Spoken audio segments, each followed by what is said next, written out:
pernah aku mandiin jenazah sama mama, itu yang pas lagi kita balikin gitu dia gitu. Dengar nih katanya kakak itu kalau make upin jenazah nggak matok biaya harga ya? Gratis malah. Hah? Kakak sempat lihat ini nggak sih tergambar di jenazah almarhum Brigadir J, mimik wajahnya. Menurut kakak gimana? Itu sebenarnya dia merasa bahwa hidupnya terancam karena kan mikromimiknya dia kan kayak ketakutan, kesakitan, ya memang disiksa sih kelihatannya. Aku berjanji di sebelah petinya almarhum suamiku, aku bilang, Tuhan, langkahku nomor 1 kalau buat menolong orang-orang berduka cita, aku akan datang untuk menolong mereka. Merias jenazah itu adalah hal yang sangat mulia. Benar-benar aku senang dan aku pengen banget Kamemes ya. Perias jenazah juga layak untuk dijadikan cita-cita.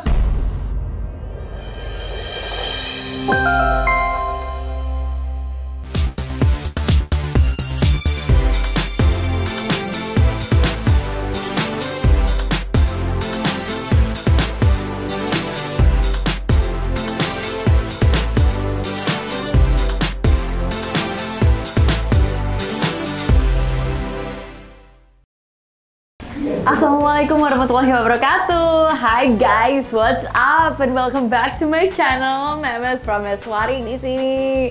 And this time di podcast kali ini menurut aku unik banget. Kenapa? Karena untuk pertama kalinya Memes akan membahas tentang kematian. Kira-kira siapa narasumber yang datang hari ini ke podcast Memes? Langsung aja kita panggilkan Kakak Gloria Elsa. Halo. Apa kabar Kak Gloria? Baik, puji Tuhan. Welcome, selamat datang di rumah saya. Iya. Sederhana saja. Cozy tempatnya. Oh, cozy ya? Iya. Alhamdulillah. Semoga Kakak feeling cozy juga di Iya. sini. Thank you so much Kak Gloria, udah nyempetin datang ke sini. Iya. Aku sama tim kemarin emang kita udah rundingan kayak nyari kira-kira siapa ya narasumber yang bisa datang ke sini yang unik dan bisa ngeinspirasi teman-teman yang nonton podcast ini. Terus kemudian aku bilang Kak Gloria aja, kenapa ya? Ternyata Kak Gloria ini adalah seorang makeup artist Jenazah. Makeup artist jenazah yang sudah ngejalanin profesinya ini selama 6 tahun ya Kak ya? Iya, 6 tahun secara profesional, tapi awal mulanya dari tahun 2001, which is 20 tahun lebih. 20 tahun lebih. Iya. Nah, itu awal mulanya gimana Kak? Kenapa kok tiba-tiba bisa tertarik untuk make upin jenazah? Karena kan itu nggak semua orang bisa langsung kepikiran buat menjadi makeup artist jenazah. Awalnya sih sebenarnya karena mamaku adalah perawat dan beliau tahun 2001 itu mengabdikan dirinya untuk pelayanan memandikan jenazah. Nah, kebetulan mama hanya bisa memandikan. Aku di tahun remaja itu suka banget makeup tapi masih otodidak, belum ada makeup sendiri, masih suka-suka gitu doang, jadi akhirnya ikut. Tapi tahun 2016 itu memang saya memberanikan diri berbicara atau ngomong kalau misalnya aku ini memang sudah profesional karena secara ilmu sudah mumpuni gitu loh. Tapi terus aku juga ngerias sudah di kalangan umum, sudah banyak. Kalau dulu kan hanya kalangan gereja sama keluarga gitu. Oke, Ya. berarti dulu awalnya Dari belajar mama. dari mama. Berarti Iya. mama nggak cuma mandiin doang, tapi juga bisa sambil Enggak, aku yang merias, mama yang mandiin gitu. Berarti awalnya kan dari mama nih, tapi kakak bener-bener yang ngeriasnya sendiri itu nggak ada yang kayak orang emang makeup artist jenazah yang ngajarin kakak gitu nggak? Nggak ada. Aku memang belajar, kita ngomongnya mortician itu mortuary makeup artist di luar negeri. Karena aku ngerasa sadar bahwa di Indonesia itu tidak ada namanya sekolah buat makeup jenazah. Jadi aku berteman sama mortuary makeup artist atau mortician di luar negeri. Aku belajar sama mereka, makanya tahun 2016 semua ilmuku udah mumpuni karena aku udah belajar trial and error segala macam sampai udah memiliki teknik pakemnya Elsa sebagai perias jenazah. Wow. Berarti kalau belajar sama orang luar, apakah kakak sempat ke luar negeri juga atau by online aja semuanya? Enggak, by online. By online semuanya. Dan mereka baik-baik banget. Wow. Supportive ya, bisa dibilang ada community grupnya sendiri. Ya, di seluruh Indonesia, di seluruh negeri ada. Wow, luar biasa. Tuh ini kayak semacam ini nggak sih Kak? Kadang tuh profesi-profesi yang unik itu kayak udah kayak panggilan Tuhan gitu. Iya, emang panggilan Tuhan. Karena kalau kita bicara soal pekerjaan perias jenazah, artinya kita berhubungan bukan dengan manusia hidup, berarti dengan ruh. Jadi memang harus ada orang-orang yang memiliki panggilan jiwa atau orientation calling, supaya mental kita juga kuat di situ, terus ngejalaninnya dengan cinta gitu loh. Jadi nggak takut, nggak inian gitu loh. Kan kita kalau di rias jenazah nih kalau nggak ngerti apa-apa pasti udah takut duluan, mentalnya udah drop gitu loh. Kalau nggak emang gerakan dari hati ya. Iya benar. Tuh keren banget. Berarti Kak Gloria ini orangnya ini ya, pemberani banget ya. Takut sih sebenarnya, masih takut, cuman tapi karena udah panggilan jiwa ya udah dijalanin aja gitu kan. Nah dengar-dengar nih katanya kakak itu kalau make upin jenazah nggak matok biaya harga ya? Gratis malah. Hah? Iya. Gimana? Gratis. Dan bukannya orang profesi itu nyari cuan ya? Iya, orang-orang nyari cuan, aku nyari pahala. Bener-bener nggak sih, kalau ini emang bener-bener emang gerakan dari hati sih. Iya. Nah, karena tahu nggak kenapa aku gratis? Kenapa? Karena aku nggak mau adalah orang yang mendoakan kemalangan orang untuk mendapatkan rezeki buat aku. That makes sense. Itu bener. Sama aja kayak contohnya kayak misalnya Jualan farmasi kopi atau apoteker atau iya, dokter. Masa doain orang buat sakit kan nggak gitu Gitu, kan nggak konsepnya. gitu, iya. Ya. Nah, katanya bener nggak sih salah satu alasan kakak nggak mantokin makeup jenazah itu karena Mbak Elsa sempet dulu terpuruk dan bersyukur banyak bantuan sehingga ngejalanin profesi ini. Tahun 2018 kebetulan suamiku meninggal, MS, dan So sorry. aku nggak punya uang nominal berapapun, nggak ada di situ. Terus banyak banget Tuhan mengirim orang-orang baik gitu. Tuhan mengirim orang baik, which is aku nggak tahu mau beli peti, nggak punya uang. Kakak Nggak punya keluarga uang berdua sama sekali. Ada anak atau saudara yang bisa Ada. bantu nggak Kak waktu itu? Waktu itu hanya keluarga sama sahabat-sahabat suamiku, tapi aku sendiri nggak punya uang sama sekali gitu kan. Terus aku ngerasa Tuhan baik banget sama gue pada saat gue kehilangan suami gitu kan. Memang dia kirim orang-orang baik buat nolong aku. Lalu aku berjanji di sebelah petinya, sebelah almarhum suamiku, aku bilang, Tuhan, langkahku nomor 1 kalau buat menolong orang-orang berduka cita. Utus aku seperti anak panah ke segala penjuru. Aku akan datang untuk menolong mereka.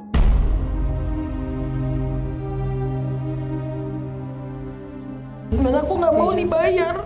Mau dibayar, kalau mereka kasih persembahan kasih aku terima, tapi kalau memang Kalau orang susah manfaatin banget biayanya. nggak boleh, emang udah janji aku gitu. Jadi siapapun yang nanya, orang kaya, orang miskin, orang asing sekalipun, semuanya gratis gitu buat mereka.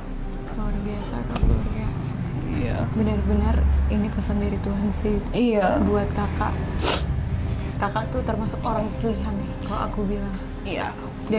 Dan dari yang terjadi di tahun 2018, I'm so sorry Kak, aku ikut cita juga. Iya. Tapi dari situ karakter kakak pasti kebentuk buat jadi lebih kuat lagi. Iya, memang itu cikal bakal kehilangan suami itu adalah langkah besar menuju apa yang aku inginkan gitu, untuk menolong orang. Karena kadang gini ya, manusia nih sudah meninggal, terus kita harus membayar semuanya tuh kan kayaknya langsung ngeblank gitu. Karena aku juga kayak gitu loh. Pada saat suami meninggal, nggak punya apa-apa, disuruh bayar ini bayar itu, aku cuman Tuhan tolong aku, jangan tinggalin aku gitu. Tapi memang banyak banget yang tolong. Jadi apa yang aku lakukan sekarang adalah untuk mengembalikan apa yang Tuhan kasih ke dalam kehidupan saya dan anak saya gitu. Dan gak berhenti di situ aja. 40 hari ipar-iparku minta surat rumah, aku kasih. Dan tahun 2019 itu aku diusir cuman baju di badan sama anakku. Kenapa bisa sampai kayak gitu? Nggak tahu emang mereka mungkin mereka emang pengen harta benda gitu. Aku nggak masalah. Kemana rumahnya? Nggak ngerti. Aku tinggalin semuanya sampai aku balik ke sana. Aku mau ngambil barang-barang aku juga udah nggak ada, dijual sama mereka.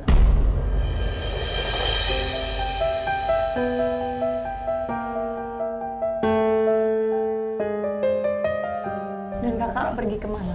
Aku ke rumah orang tuaku dan sekarang udah bisa ngekos, udah bisa mandiri. Puji Tuhan. Iya. Kakak anak ada berapa? 1. Anak ada 1. Umur berapa? Umur 9 tahun. Umur 9 tahun sekarang. Berarti pas waktu kakak keluar dari rumah itu anak masih umur 6 tahun. Masih kecil Masih sekali. kecil banget, iya. Ditinggal papinya umur 5 tahun. Oh my God, Gloria. Aku ngerasa sekarang ini hidupku sudah luar biasa, banyak banget Tuhan tolong. Tuhan memberikan pembuktian bahwa lo akan pasti hidup gitu loh. Janda dan anak yatim pasti ditolong sama Tuhan. Nggak perlu takut ya. Baik, benar. Rezeki pasti akan selalu ada Ada. pada orang-orang yang memang selalu bersyukur dan selalu ingat kepada Tuhan. Contohnya seperti Kak Gloria.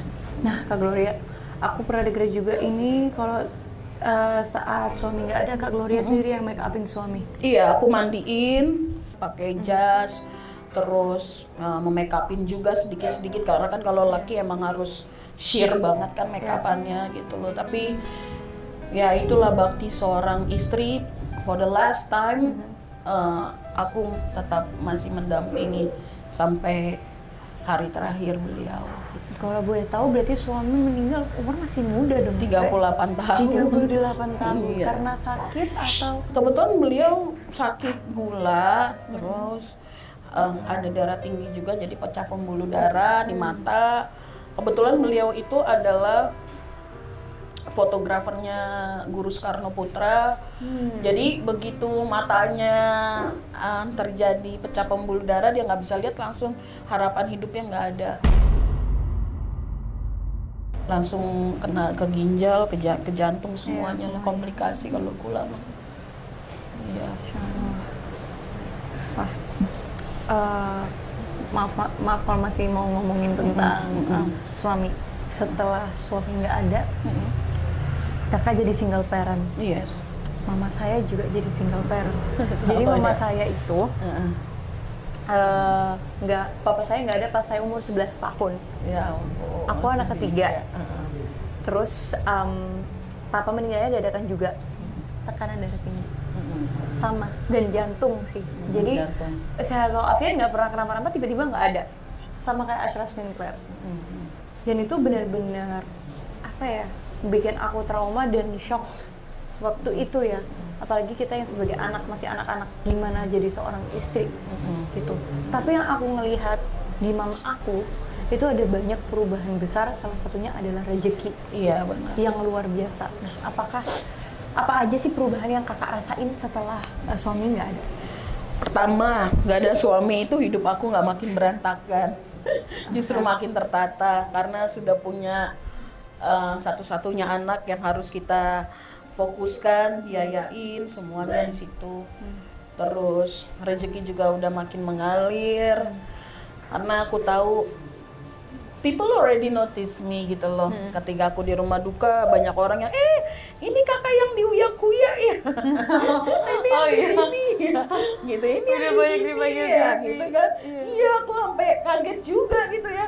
Oh iya, berarti mereka kan notice aku, nonton aku. Terus mereka juga kadang-kadang banyak orang yang luar biasa memberikan sedikit rezekinya buat aku gitu ya, untuk supporting pelayanan aku gitu. Jadi nggak ada yang, terus aku juga ngajar kan, ngajar, jadi punya kakak sekolah. berarti kakak nyebarin ilmu kakak juga ke banyak orang. Karena cuma ilmu yang tidak bisa dicuri, hanya bisa diamalkan. Jadi aku kasih, aku tahu di Indonesia nggak ada sekolahnya, jadi aku mengajarkan anak-anak ini untuk menjadi perias jenazah, monggo silakan. Dan anak muridku juga udah di seluruh Indonesia dari Sabang sampai Merauke, dan itu berbayar sih, tapi jadinya banyak kan orang yang tahu. Banyak online, ada yang online, ada yang datang dari Medan, dari Palembang, datang langsung praktek. Iya, karena ini kan praktek ya, lebih enak itu memang secara langsung nggak bisa kecuali online. kalau belajarnya teori-teori aja. Nah, kakak awalnya kepikiran dari mana sih kok sempet kayaknya aku buka sekolah aja deh, pengen ngajar, pengen nyebarin ilmu ini, itu awalnya dari mana kepikiran? Kepikirannya karena aku dapat mimpi. Wow, Dapat sekali wangsit. lagi ya. Jadi langsung. aku setiap kali melakukan sesuatu pasti dapat dari mimpi. Jadi mimpinya itu, jadi aku duduk di pantai, ada kakek-kakek tua, terus nulis-nulis itu, terus dia bilang katanya, sekali lagi semua sudah aku berikan kepadamu, dan sekarang tugasmu untuk memberikan kepada banyak orang supaya banyak kalau kita bilang pengantin Kristus, karena kalau Kristen itu kan ngomongnya pengantin Kristus, orang yang meninggal, supaya banyak pengantin Kristus yang tertolong, supaya banyak keluarga orang berduka cita tertolong gitu. Jadi aku langsung buka sertifikat, dapat sesuatu dari mimpi pasti, jadinya ya udah gitu loh, aku kasih sama mereka. Aku yakin ilmu yang kakak sebarin itu jadi berkah Iya, buat banyak bener, orang. banyak. Nih misalnya kakak ngajarin nih ada orang baru bisa makeup artis jenazah, terus dia bakal ngelakuin kebaikan yang sama seperti kakak. Itu tuh udah pasti berkahnya tuh. Tapi nggak juga. Banyak juga yang nggak pelayanan, banyak juga yang minta profesi. Jadi mereka benar-benar dibisnisin, maksudnya nggak punya niat yang sama kayak Kak Gloria. Tapi aku nggak masalah, yang penting niatku memberikan ilmu itu harus dari niat yang tulus kan. Anak muridku lebih kaya dari aku.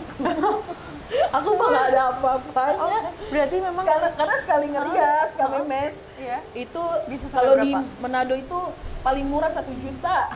Paling murah 1 juta. Iya, bisa sampai puluhan juta. Kayak mau nikahan dong. Iya, di rumah sakit di rumah duka internasional puluhan juta. Puluhan juta. Iya, 25. Oh ya, aku baru tahu loh. Baru tahu kan? Iya, soalnya kan karena aku di Islam Gak ada rias, gak di rias. Kita cuman mahalnya itu di tanah buat buat makamnya kan, tanah kuburannya iya. Gitu. Jadi aku nggak tahu kalau ternyata ngerias makeup tuh bisa sampai setinggi itu ya harganya ya. Dan aku aja ya pantas banyak yang mau belajar sama Kak Gloria mana kalau kayak gitu ceritanya. Mereka mah udah keren-keren, apalagi di Papua. Wah, harganya. Wow. Iya. Ternyata bisnis yang lumayan juga. Aku sekali-sekalinya pernah ngerias jenazah, itu dibayar $200 tuh, pegang uang dolar. Oh iya.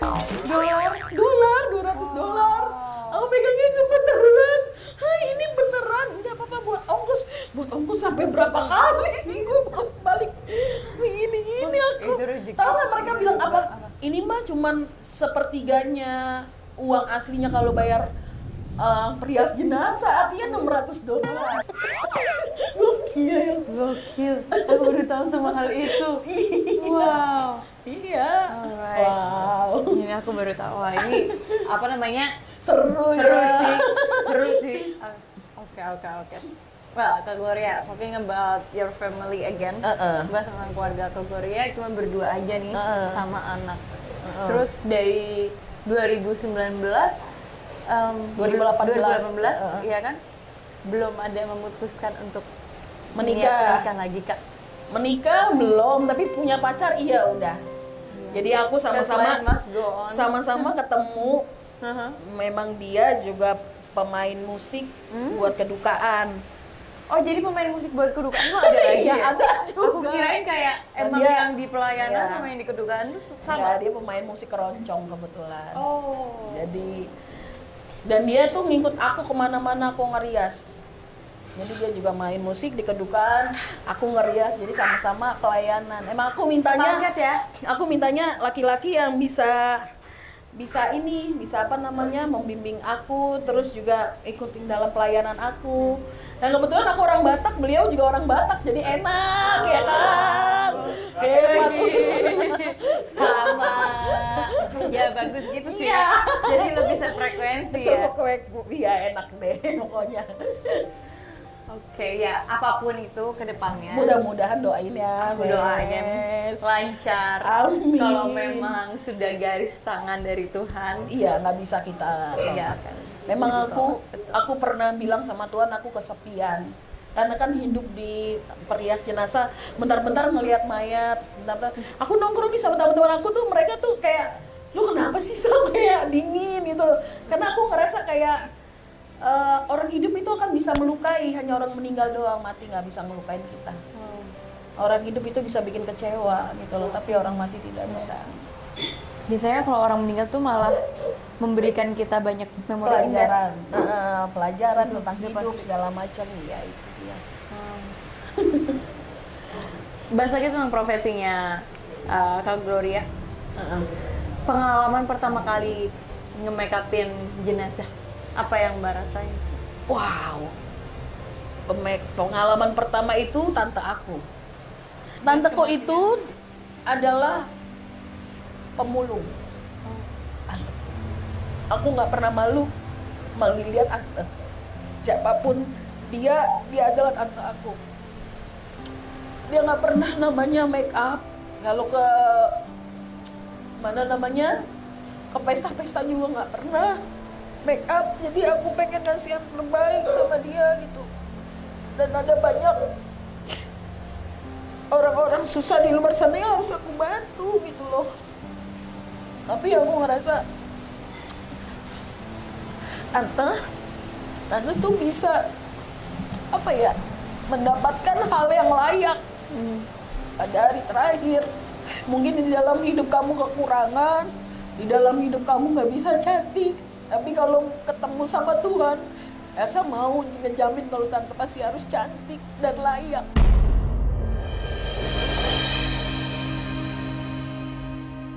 Itu di tahun berapa? Itu tahun 2000-an. Tahun Iya. 2000-an.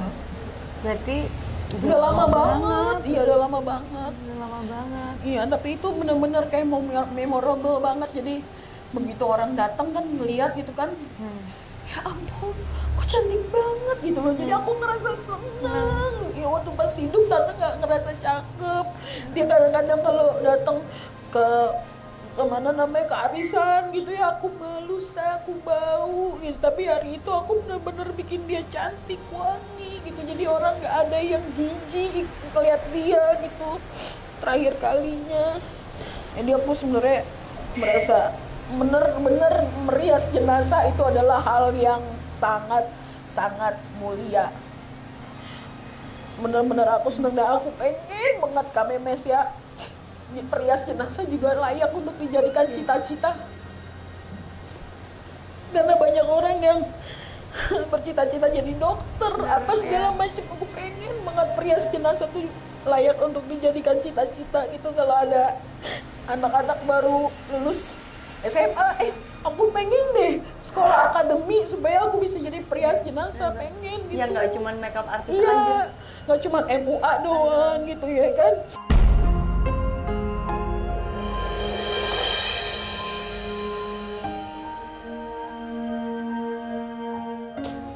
Lagi pula MUA udah banyak kan, ya kan. Kalau perias jenazah tuh kita kalau misalnya ke rumah duka itu sesepuh semua Kak Memes, sesepuh semua udah pada bongkok gitu. Jadi aku pengen ada regenerasi gitu, anak-anak muda.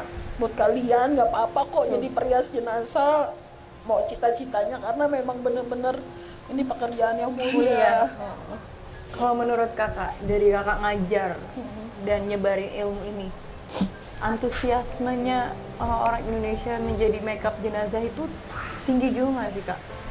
Tinggi banget semenjak Kakak ada bisa aku. lihat nggak, this is gonna be like a new good job profession gitu. Iya, menurut aku semenjak aku terangkat jadi perias jenazah, kita bisa sebut, kalau aku nggak mau berani nyebut, tapi orang lain pernah ngomong kalau you are the iconic of mortician, perias jenazah, ikonnya tuh lo gitu kan.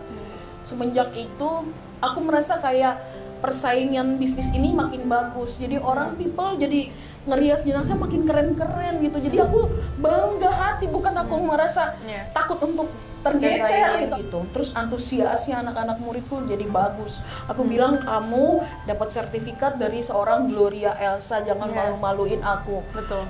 Dimanapun kamu ditempatkan, dimanapun kamu bekerja atau pelayanan, harus bawa nama harum aku gitu. Tapi mereka memang benar-benar serius belajar, bagus-bagus banget gitu loh. Dan aku bangga sih punya anak-anak murid aku. Walaupun menurut mereka aku tuh belum bisa Kak sama lo gitu loh, maksudnya sejajar make-up-nya, karena aku bilang it's only a matter of time. Makin sering kamu ngerias, makin bagus nantinya gitu. Tuh luar biasa, banyak kan anak-anak muda juga nggak sih? Banyak banget ya. Malah ada Jennifer Odelia itu, dia ini dia itu penyanyi Mazmur yang terkenal. Dia jadi di kalangan anak muda itu selebgram lah. Dia jadi perias jenazah. Aku gini, lu gak salah jadi perias jenazah. Gak apa-apa Kak, aku emang pengen jadi perias jenazah. Cantik kan dia, cantik banget kayak Kak Memes gitu kan, ngurusin jenazah gitu kan, kayak orang gini. Ini orang serius, ya, ini ada apa? Tapi ternyata banyak yang mau gitu loh, banyak yang mau. Wow. Nah, mungkin dari sini, dari podcast ini, kakak kan bisa share nih banyak pengalaman, mungkin lebih ke nge-visualize jadi makeup jenazah itu gimana sih? Nah, yang pertama, apa tantangannya Kak?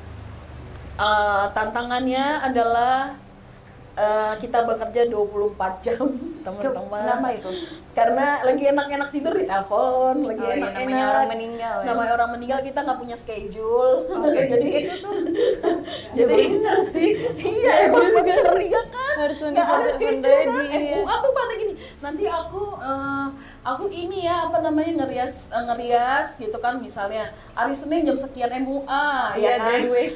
Graduation, mau nikah, meninggal siapa yang tahu. Oh itu yang awal ya udah pasti. Iya, itu tantangannya waktu.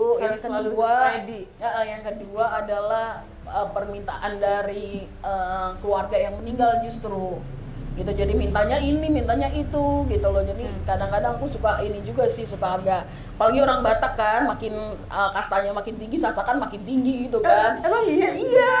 Oh, aku baru tahu. Jadi gue kadang-kadang suka gini, nyasak nih, kurang tinggi Kak, ya ampun kurang tinggi apa? Itu tinggi, satu anaknya terlalu tinggi, akhirnya aku nanya yang meninggal, Inang maunya tinggi apa enggak? Iya, kalau dia jawab pas gue lari, aku lari sih. Iya. Udah gitu, itu pertama. Yang kedua itu muscle twitch. Muscle twitch itu adalah otot yang suka bergerak kalau udah meninggal. Itu otot bergerak, kayak misalnya tiba-tiba mata bergerak atau tangan bergerak, itu biasa kayak gitu. Oh memang seperti itu. Kalau meninggalnya juga pernah aku mandiin jenazah sama mama, itu yang pas lagi kita balikin gitu dia gitu.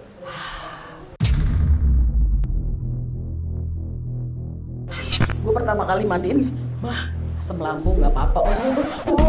Jadi kadang-kadang hal-hal kayak gitu yang orang itu perias jenazah baru belum tahu gitu. Kalau kita yang udah lama gitu ya, ada pernah waktu itu anak muridku latah. Jadi pas ada muscle twitch, jadi tangannya gerak gitu.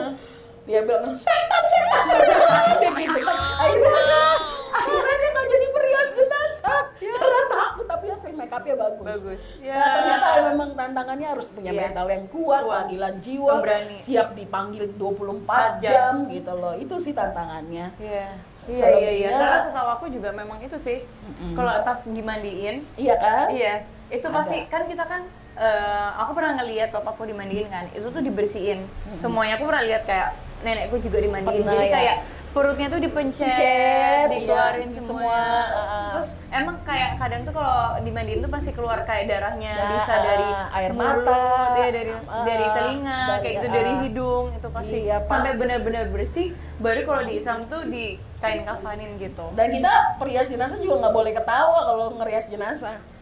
Jadi kan kadang-kadang, Ya, iya dong. Iya, tapi kan kadang-kadang suka ada yang misalnya kayak kita makin baju gitu, tiba-tiba ngelihat hal yang lucu kayak ngelihat tompelnya apa-apa gitu, kita nggak boleh ketawa. Padahal itu kadang-kadang something hal yang kayak kok itu dia aneh sih gitu kan, mau lucu nggak boleh ketawa, iya nggak boleh ketawa, Berduka. bener harus berduka, emang bener kita harus kayak ngerasa itu apa namanya, Kehilangan. iya kehilangan gitu loh, kita emang nggak main-main kerja di sini gitu, jadi ya itu termasuk hal yang tantangan, tapi setelah itu kita ketawa sih nggak masalah, sama-sama perias jenazah gitu, petugas gitu. Jadi kalau ngerias jenazah nggak sendiri ya? Aku nggak sendiri, Pasti ditemenin ya?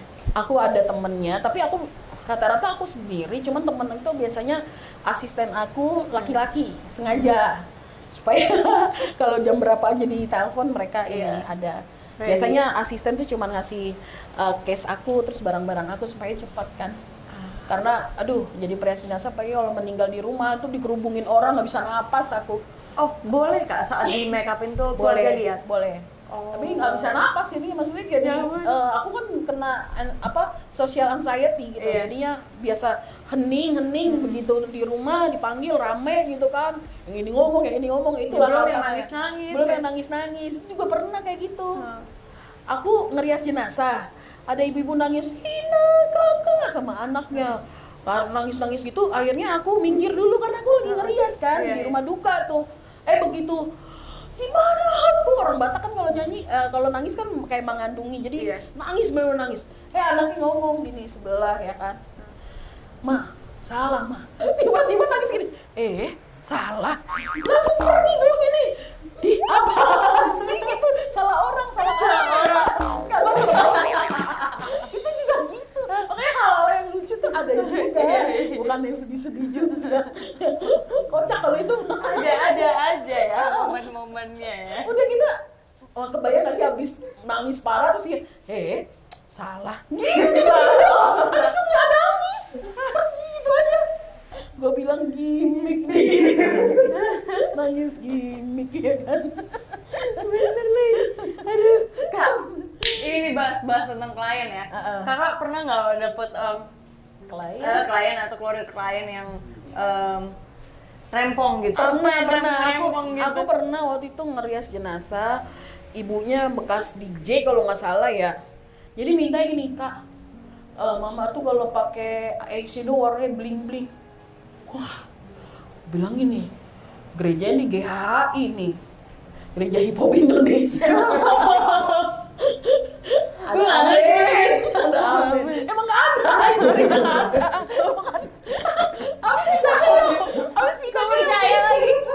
Abis mintanya yang bling-bling kan gak memes tuh, jadi akhirnya aku jelasin, aku memang perias jenazah, tapi memang harus ada kaidah. Kayak kita kan semua harus diatur dengan gereja atau dengan agama tertentu. Kalau aku kan semua agama aku lakukan kecuali muslim kan. Karena muslim kan gak ada merias, yang lain semua aku lakukan. Jadi aku belajar kaidah-kaidah itu. Jadi batasan-batasan yang boleh atau enggak. Jadi aku bilang sama mereka ya nggak bisa kayak gitu. Jadi dia maunya ungu, ada pink, ada semua warna. Rainbow kali gitu. Jadi ada ini ya, ada rules-nya. Apa Kak contohnya? Jadi kalau misalnya rules-nya itu kita harus yang namanya ngerias itu bener-bener yang soft glamour. Kalau colorful glamour ngikutin kebayangnya juga berarti lipstiknya nggak boleh yang terlalu minor gitu loh. Jadi memang menyesuaikan, nggak boleh yang bikin orang kayak shock gitu. Wow, gitu kan. Kayak mau manggung. Iya, kayak mau manggung ya, biduan ya kan, nggak gitu juga. Tapi rata-rata hasil makeupku memang aslinya bagus-bagus sih. That's good.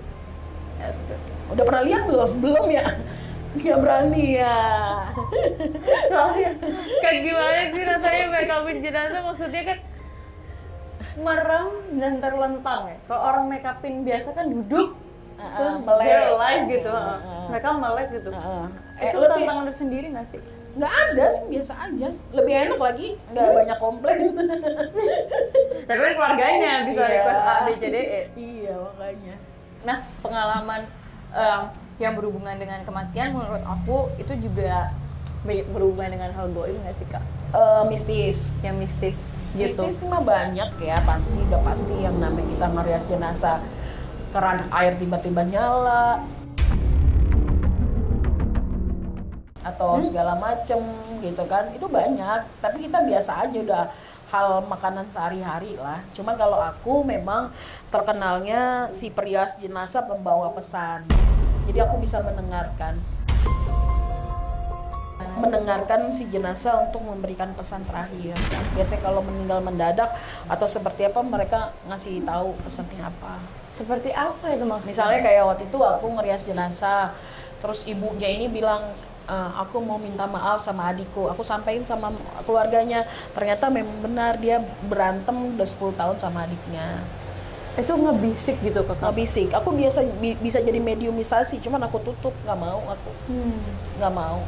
Apalagi kalau udah mediumisasi udah pasti kena panic attack, aku langsung jantungnya cepet, nggak bisa napas. Wah, itu udah mau masuk ke dalam. So aku minggir dulu, aku bawa jeruk purut kemana-mana itu supaya menetralisir energi negatif. Oh iya? Iya. Oh, Nanti kalau misalnya pergi malam-malam gitu ya, bawa garam, bawa jeruk purut, udah aman lah. Oh iya. Dan katanya juga Kakak pernah sampai diikutin ke mimpi sama Oh, itu selalu. Mereka Kenapa minta, mereka berpesan mereka terima kasih atau mau apa? berterima kasih sih sama aku. Tapi yang datang di mimpi aku tuh nggak ada orang tua, orang muda, semua seumuran kita. Hah, maksudnya jadi kayak misalnya orangnya udah tua tapi yang datang Iya. ke Kakak tuh versi mudanya. Versi mudanya. Jadi di sini gelap, terus ada jembatan, terus di jembatan itu tuh ada macem-macem binatang yang nggak pernah aku lihat. Tapi di sana itu kayak taman indah banget. Tapi ini mereka kayak udah lambain tangan. Kalau yang ngelambain tangan itu bukan gak kuat ya. tapi Kamera nggak kuat. itu lambain tangan biasanya mereka mau terima kasih. Tapi nggak ada yang bicara sama aku. Cuman satu orang dong yang bicara, yang waktu itu korban. Itu doang, yang lain Apa nggak ada dia, yang Pak? ngomong. Kalau yang sendiri, aku nggak ngeliat wujudnya, cuman suara. Di mimpiku 2 minggu terus dia bilang aku nggak tahu aku di mana, aku nggak tahu aku di mana. Di sini gelap, di sini ini. Jadi ada juga yang masih di tengah-tengah jembatan, lambain tangannya gitu. Gitu, jadi memang kalau menurut aku nih, versi aku, jadi jalan ke jembatan itu tergantung amal ibadah lo. Sampai nyebrang ke taman yang indah itu, kalau lo amal ibadahnya cepat, ya lo naik ini jet pribadi kali ya, Cepat gitu nyampe. gitu ya. Kalau misalnya amal ibadah lo kurang, ya lo masih jalan aja, tergantung doa yang orang yang masih hidup. Nah, itu aku jadi ingat ini, kalau di Islam tuh ada namanya jembatan Siratal Mustaqim. Oh, mungkin itu kali ya. Semacam kayak jembatan yang kita tuh nyampe ke tujuan surga itu. Surga itu. Ada yang Sebenarnya itu bukan jembatannya kayaknya kalau kita jalan itu lebar besar, ada yang sempit, ada yang kok nggak nyampe, ada yang cepet tergantung, nyampe, iya. kayak gitu. Tapi kalau aku sih, Digambarkannya. aku meyakinkan taman itu bukan surga sih, tapi purgatori. Jadi memang tempat untuk menunggu gitu loh. Orang pendosa, orang orang baik, orang tidak baik, semua ada di situ. Belum ada surga neraka. Menurut aku semuanya ada di situ, karena nggak ada yang aku lihat, nggak ada yang masuk ke jembatan itu. Menurut aku ya kan, jembatan itu kan di situnya airnya ada api, ada apa segala macam. Mereka nggak ada yang di situ, semua di taman itu. Menurut aku, tapi nggak tahu ya, namanya mimpi. Gitu. Iya, benar.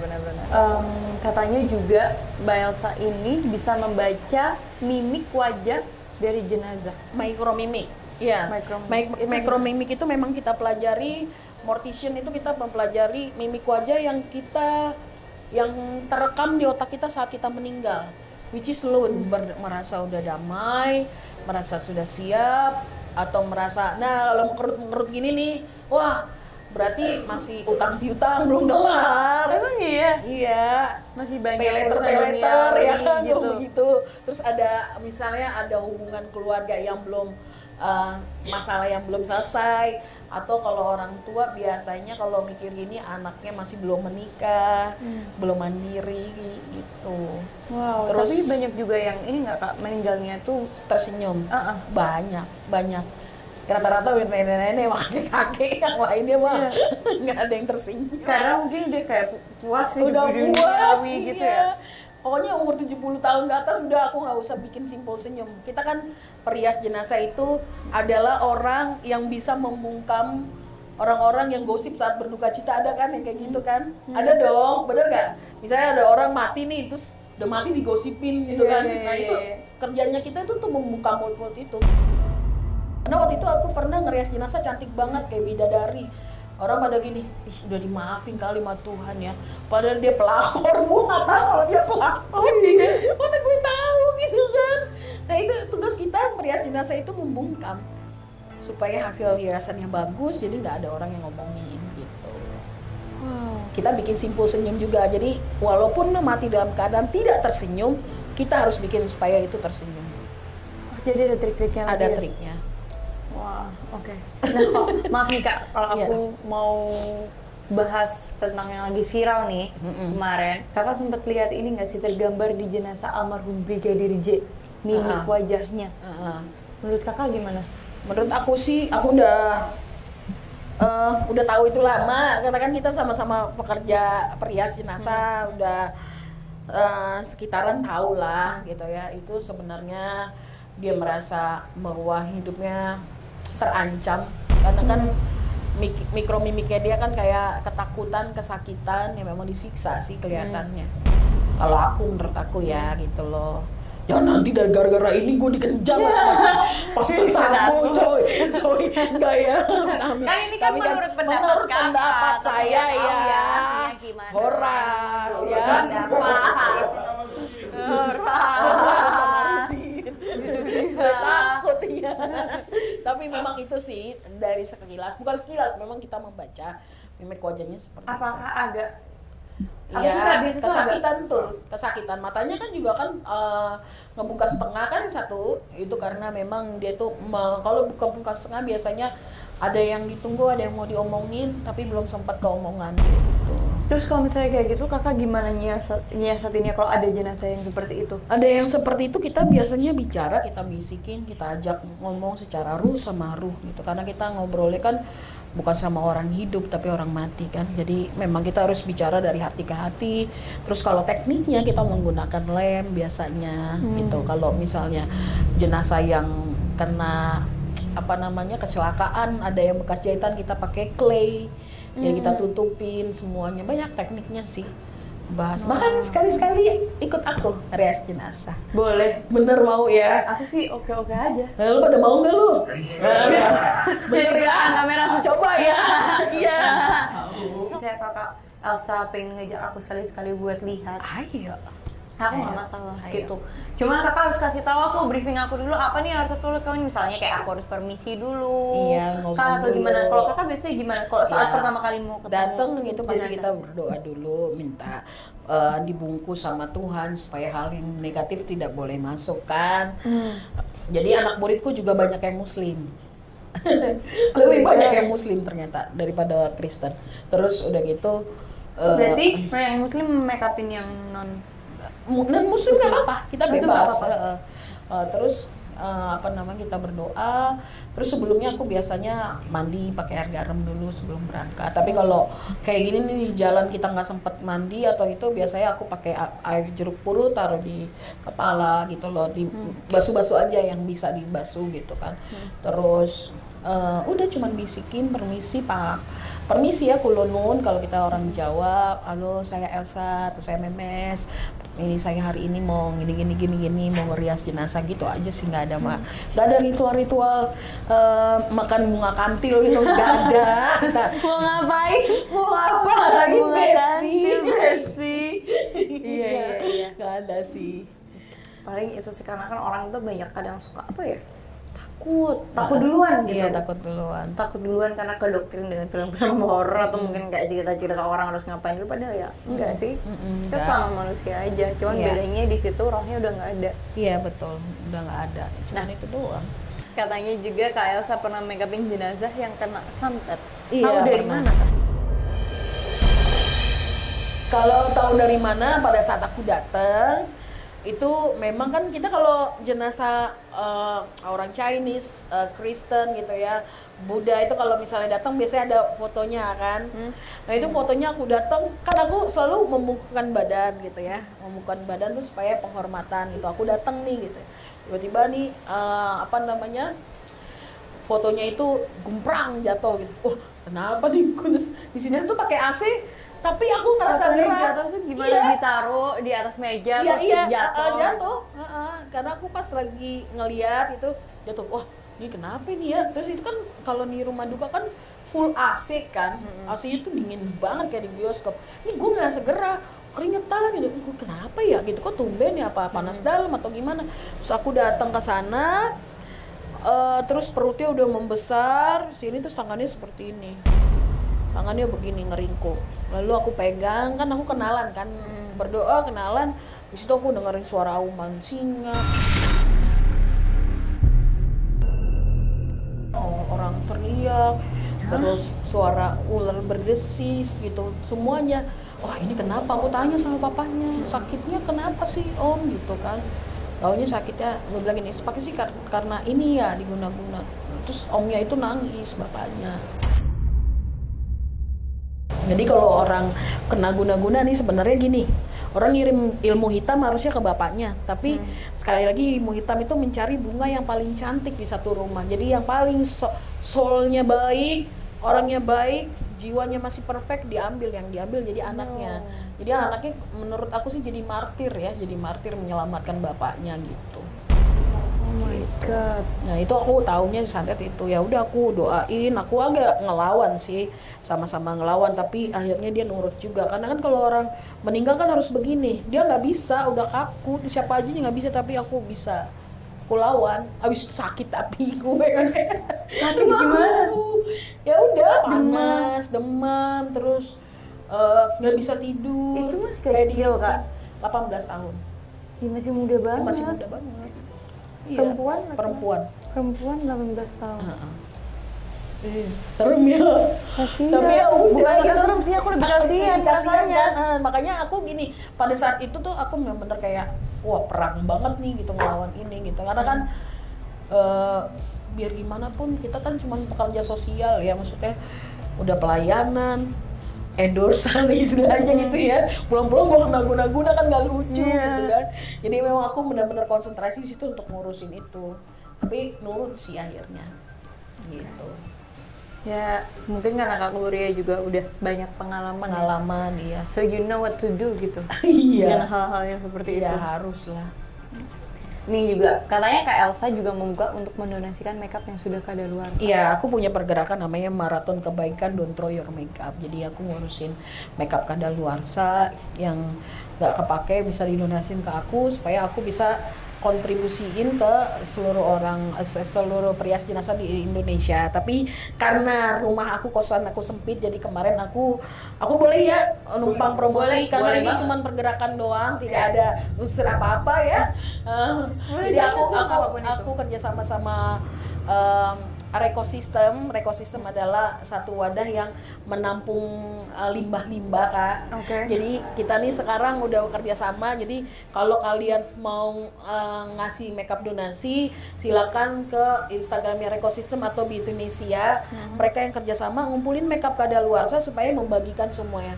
Karena aku kemarin sempat kewalahan ngirim-ngirimin Makeup makeup kadaluarsa tuh berarti makeup expired. expired, terus aku kasih ke kakak, terus itu bisa buat Ngerias jenazah dengan nggak apa-apa? nggak apa-apa. Selama ini kita pakai apa? Nggak mungkin aku membeli Chanel dan segala macam, itu tidak mungkin.